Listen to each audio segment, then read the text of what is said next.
Today we're going to be talking about Katherine Mansfield's writing advice that states that writing anything is better than writing nothing.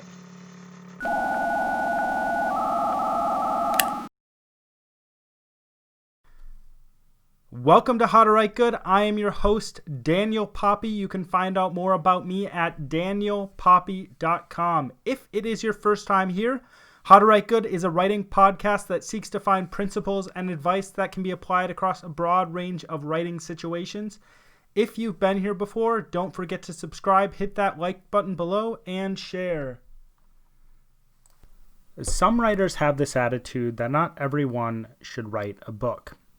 Now, I think they mean one specific thing, and I think that what they mean when they say that is that because every book is not going to be good, you should not write a book and add to the other bad books that exist in the world. If I can remember, Anne Lamott says that in Bird for Bird. She actually says, don't add another bad book to the world that is filled with bad books already. But I think that saying that a person should not write a book because they're adding to more bad books is actually a bad take on writing or potential writers. I think it's actually a horrible take on writing or potential writers. No one is born a writer. We don't come out of the womb writing. We don't even come out of the womb talking. We learn how to talk. And I think there's an instinctual aspect to talking. I think there's a lot of evidence to support that idea, but no one is born able to write.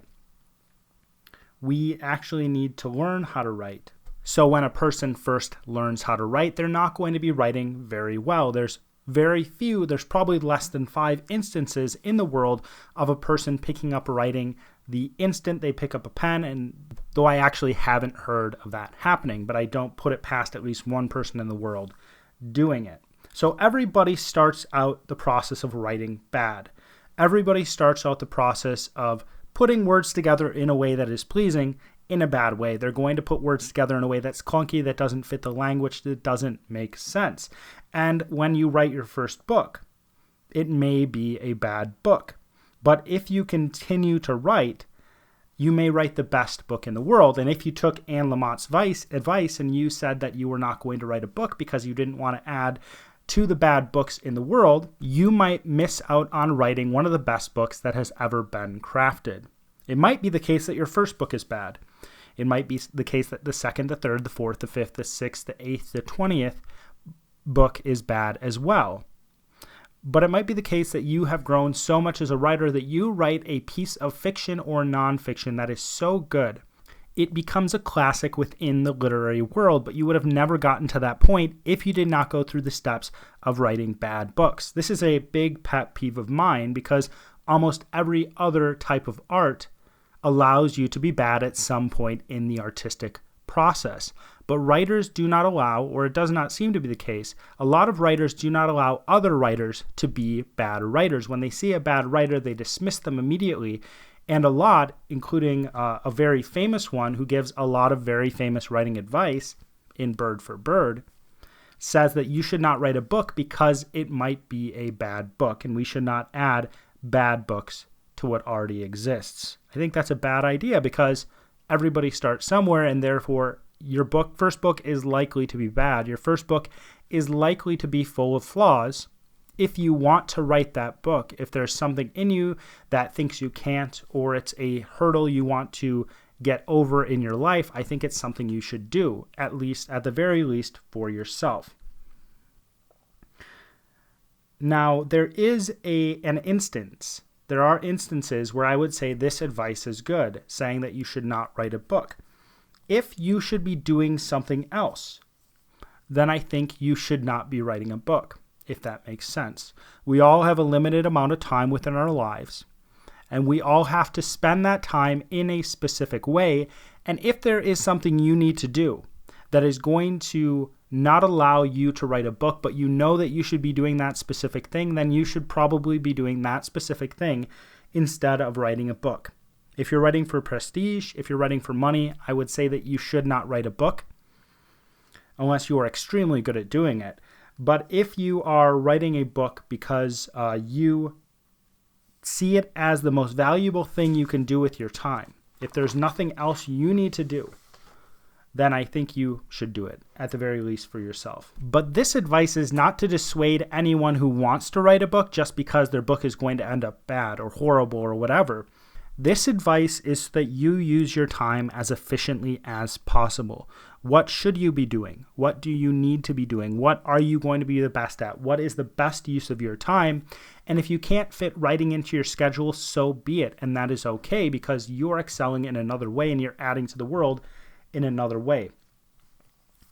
Both of these ideas, both of these pieces of advice seem to go against the idea that writing anything is better than writing nothing. Now, in the first case, if you write something horrible, a lot of writers will say, well, don't write, because why add more bad books? Therefore, writing something bad, writing nothing is better than writing something bad. And in the second case, if you need to do something else that does not allow you to write, that takes too much time away from your day so that you can't fit writing in, then it is better not to write than write anything, right? As the saying goes. For some people, it is better not to write than write anything, because you need to take your time and you need to spend it on something else. And there's a lot of people who need to spend their time on other things other than writing. Some of those people don't write. Some of those people have no interest in writing. And some of those people probably are writers, right?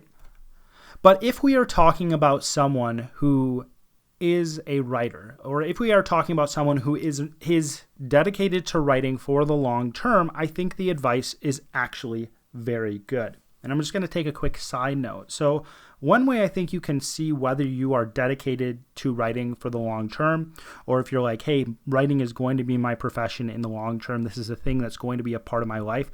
One way you can test that is if you're actually willing to shift your life around to do it. All right. I think that's a good test. You can be a writer and do a lot of other things while you're writing. A lot of people throughout history have written and had another profession. Actually, most people have. But if you are willing, if you want to write full time, you need to be willing to do what it takes to get to the point of writing full time. And if you're not willing to do what it takes, it's going to be much harder to get to that point. And one of those things you might need to do is shift your daily schedule, your weekly schedule, your monthly schedule, the way you live around, so you can actually write. But this advice, if you are someone who is dedicated to writing, who thinks that you should be writing, that your time is best used by writing, I think this advice is something very good. Again, the advice is writing anything is better than writing nothing. Because even if you are a bad writer at the moment, the only way you progress as a writer is actually by writing. And it's common sense. This is really simple. If you want to get good at anything, you actually have to do that thing. There's something called the 10,000 hour rule. And it probably varies depending on the person, and it probably varies depending on your basic skill in a specific area or your intelligence, etc. But there's this idea that if you want to be a master at anything, you need to put in at least 10,000 hours to get to the point of being a master at that thing. And whether that rule is correct, or whether that rule actually shows reality, it is the case that you need to put in a lot of time to become a good writer. And besides that, besides just becoming a good writer, the only way you produce anything of value is if you write. So if you are a writer, and if you are a master writer, if we want to use that term, if you are a master writer and you are trying to produce something of value, you are going to actually have to write to produce something of value. And it may be the case that you feel you're writing something terrible in the moment, but it's better to write than not write at all, because your emotions don't always coincide with what you are writing or how you are writing. There are instances when I am writing and I think that everything I'm writing is the worst possible thing in the world. I'm writing it, I'm thinking to myself, I've just got to get through this page, just got to get through this chapter, whatever I'm writing through, I've just got to get through this paragraph. And I think to myself, well, I'll redo it when I edit the book. And when I go back to edit the book, I find that what I've written is much better than what I actually expected it to be. I had a specific perception, I was in a bad mood, I was tired, etc. But because I had practiced writing again and again and again, I can write even if I think I'm not doing a good job at writing. I can produce something of value. And if you are a writer, if you're someone who puts in a lot of time to writing, even if you write something that isn't great, you are practicing the art of writing, And it might be the case that you spend an hour writing something and you think everything is horrible.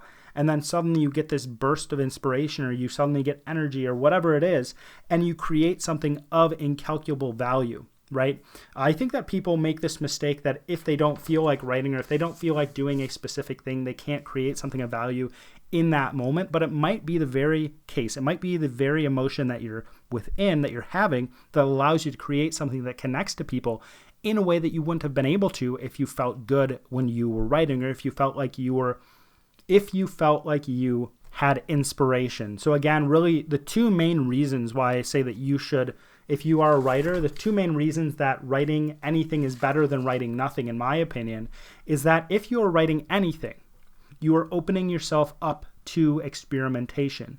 And I don't think you can know the full extent of your ability or the language, the boundaries of the language of English or whatever your language you're working with. And I don't think you can know the boundaries of your ability or the boundaries of the language without expressing things in writing or trying different things out in writing. Grammar books and writing classes can only get you so far. They can't tell the whole story, especially for you, because you're very unique in how you use the language. You do use the language in a way that is similar to other people, but you have your own flavor of using the language. That's why we have this idea of authors having a specific voice, right? So that's the first thing, because you need to experiment to realize the full extent of your writing. And the second thing is, a second major reason besides this is that it shows you that you can produce terrible writing, right? It shows you that not everything you make is good, and you're not as hot as you think you are. And you have to wade through that bad writing to get to something good. And I think that a dose of humility is always good with anybody who is very good at something, because they get a big head and they think that everything they create is excellent. And I think that, in my opinion, you should be your worst critic. And by writing even bad things, you see that you can produce something bad, and you strive to be better every single day. If you enjoyed this podcast and you want to support me, there's really one simple thing you can do. You can go to danielpoppie.com/newsletter and sign up for my newsletter. And when you sign up, you'll actually be able to get access to my publication roadmap. So that's everything I have planned for pretty much every project I have into the next decade. Again, that is danielpoppie.com/newsletter. You can also find the link below.